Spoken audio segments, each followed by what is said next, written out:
कहो ए सखी। का हो? अरे तुम्हारे मन सेधु कहाँ बाड़े, कभी दिखाई ना देले। तू काहे पूछा तारू हो?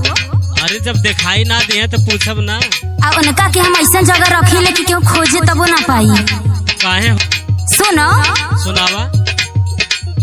मारे सब नजरिया सखी हमारा भतार के। सुनो तारू? सुनत है हो। मारे सब नजरिया सखी हमारा भतार के, यही नाते रखिल बलम के कुंडी मार के।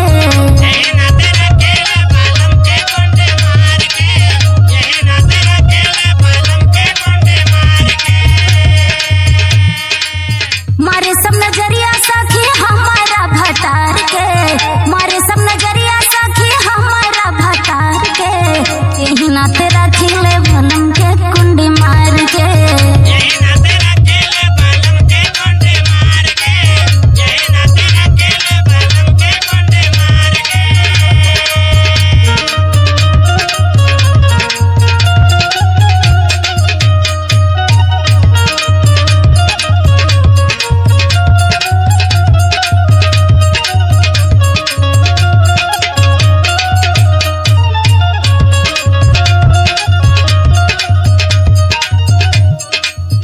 सखी हाँ ये इतना रखवाली करे लगलू। आ काहे करी लई हो? सुना सुनावा। हमारे बलम के सुघर सुरतिया,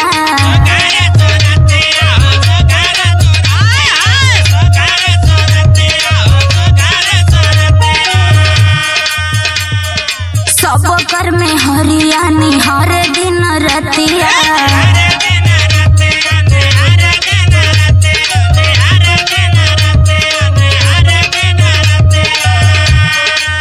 बुझलू का हो?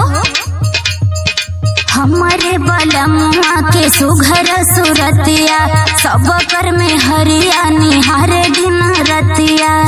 अब का करी लउर? सुना सुनावा। तो नामा झराइले हम हर एतवार के, तो नामा झराइले हम हर एतवार के, यही नत रखिल बलम के कुंडी मार के।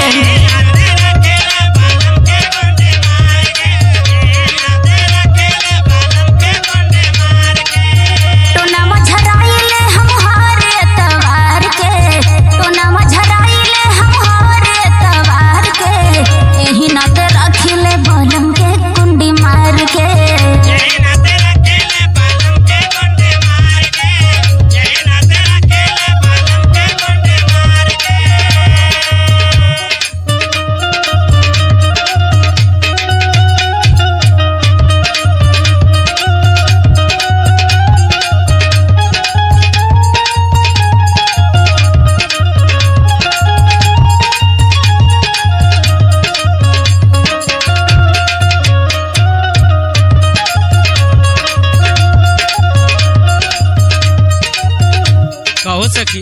का हो? ये तनी सुगर सूरत बा। और का? अच्छा और सुना सुनावा। खाना खियाई हम बलमुआ के भीतर,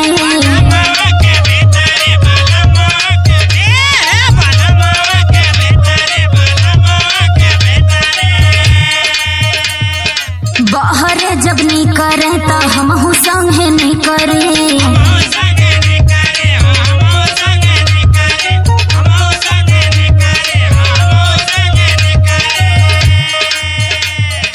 खाना खियाई हम बलमुआ के भीतरी, बहरे जब नहीं करे तब हम संगे नहीं करी।